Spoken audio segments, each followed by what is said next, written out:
Now, inshallah, we will try and explore this in this 3-4 talks. And the dimension that I want to approach it from is that, look, firstly, I'm giving the disclaimer, this is a vast discussion. It's a huge discussion. But I'm going to try and link it to basically that there is a problem in the education system. Okay? And what do I mean by education? Education is a combination of ta'aleem plus tarbiyah. Okay? Education is a combination of ta'aleem plus tarbiyah, a very basic equation. Ta'aleem means if somebody does not know something, you come and give them ta'aleem, so now you give them some information, some new information that they did not know. Tarbiyah, to give it a very basic understanding, is that now that the person knows something, you do tarbiyah so that they now go and also act on this information. Okay, so you need ta'aleem and tarbiyah. So either something is wrong in the ta'aleem aspect, or something is wrong in the tarbiyah aspect, or something is wrong in both. I don't know, right? But it seems that when you look at a discussion which I will share inshallah today, and that is the discussion on actually the purpose of education. Why am I even coming up here and delivering this lecture? Why am I doing this? What is the purpose of this? Okay? You say, yeah, purpose is, okay, you're going to teach me something about akhlaq. You're going to teach me something new about the imams that I never knew before. You're going to teach me something about the hadith. Okay, but why am I doing, why? What if I don't teach you something new about the hadith?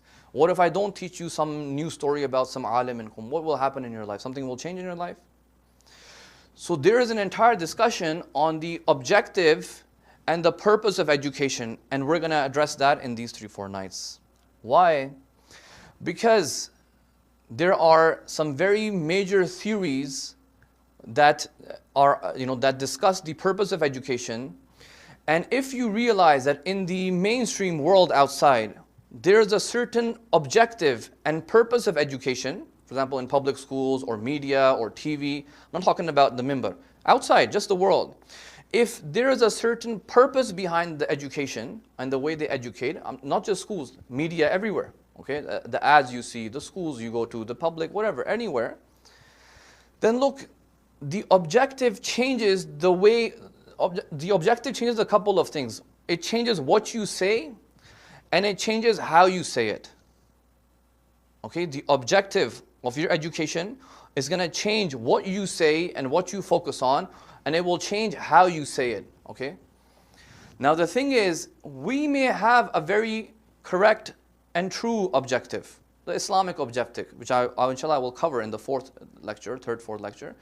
Maybe we have a good objective, but the problem sometimes happens is that because you're growing up in a society that actually has a different objective altogether, you pick up their way of thinking and their language.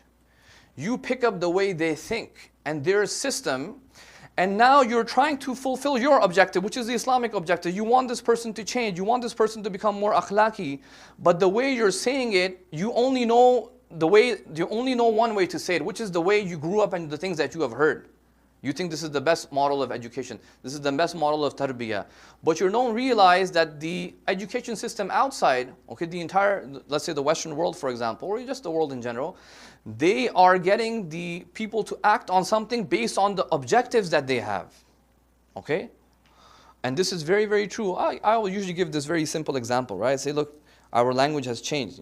We speak according to the language that we have been brought up. For example, most of us will feel, generally most of the youth, they feel very uncomfortable in saying, the hijab is an obligation on me. Usually people don't say in schools, hijab is an obligation. They say, no, hijab is my choice. Okay, this is the language we use, right? Why? Because the word obligation sort of goes against this idea of freedom, which is a very prominent understanding today. Free, you're free.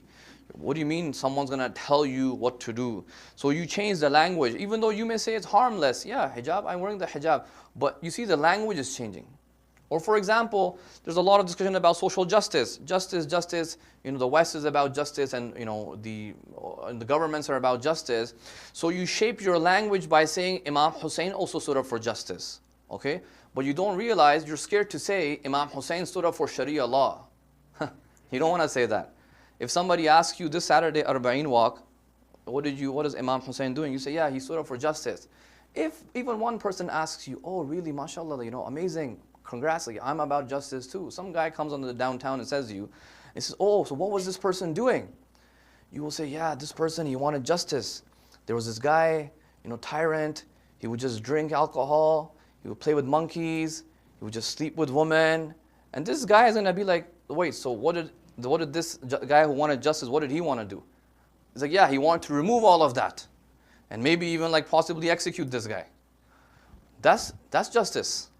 But you don't want to say Sharia law. You want to say, no, justice. Because it's a very vague term. Anyone can understand whatever they want to understand.